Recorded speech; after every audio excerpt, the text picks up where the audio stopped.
Installé devant son ordinateur, rien ne permet de dire que Yanis est atteint d'une maladie neurodégénérative. Il a fallu du temps au médecin pour poser un diagnostic qui a fait voler en éclats sa vie. Avec l'aide de son entourage, il se bat pour vivre presque comme avant.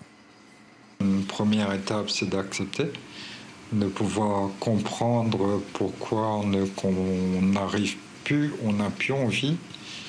Et du coup, à ce moment-là, il y a plusieurs façons de faire. Le parapente, je l'avais déjà fait rarement, exceptionnellement quand j'étais valide.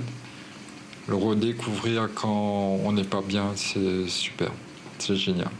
Yanis se déplace difficilement, le plus souvent en fauteuil ou à l'aide de ses béquilles.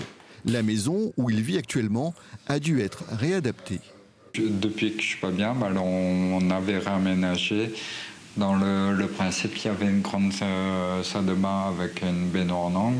Les sanitaires qui étaient distincts et du coup on a dû faire un aménagement pour une salle de bain avec circulation handicapée en fauteuil. Depuis janvier 2022, Yanis Barré est en arrêt longue maladie. Tous les 6 mois, il se rend à l'hôpital pour une journée de traitement et tous les jours, il prend des médicaments pour des pathologies annexes qui le fatiguent. Là, dans le cadre de la maladie, du coup, je ne sais pas comment je vais être demain. Je ne sais pas comment je vais marcher. Je ne sais pas comment je vais réfléchir.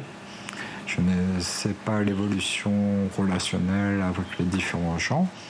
Parce qu'on a beau parler, mais moi j'ai l'impression qu'au fur et à mesure, même si j'ai l'impression d'utiliser les mêmes mots, les gens ne comprennent plus forcément ce que je veux dire.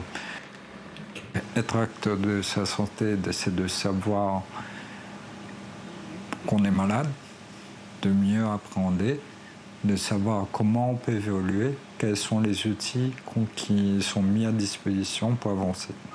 À 42 ans, Yanis ne ferme aucune des portes qui lui permettraient non pas de guérir, mais de mieux vivre sa pathologie.